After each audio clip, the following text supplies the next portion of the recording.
আল্লামা শেখ সাদি রহমাতুল্লাহি আলাইহি ইন্তেকালের পরে তৎকালীন সময়ে একজন বুজুর্গের সাথে স্বপ্নযোগে সাক্ষাৎ হয়। আল্লামা শেখ সাদি রহমাতুল্লাহি আলাইহিকে ডাক দিয়া বলেন, ও শেখ সাদি, আল্লাহ রাব্বুল আলামিনের সাথে আপনার মুআমালাত মুআশারাত কেমন হয়েছে?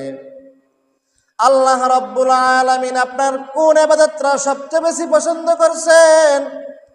আল্লামা শেখ সাদি রহমাতুল্লাহি আলাইহি বলেন, আমার বুঝ হওয়ার পরে আমি কোনোদিন তাহাজ্জুদ মিস করি নাই, আওয়াবিন ইশরাক মিস করি নাই।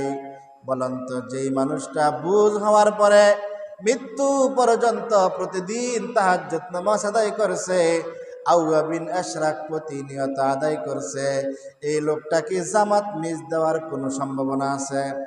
না, কোনো সম্ভাবনা নাই।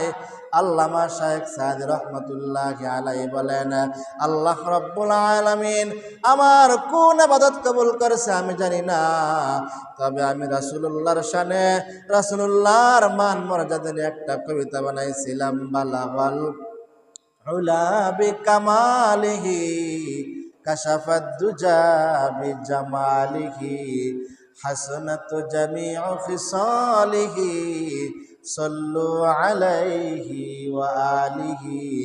এই কবিতার উসিলায় আল্লাহ তাআলা আমাকে জান্নাতের মেহমান বানাই দিয়েছেন।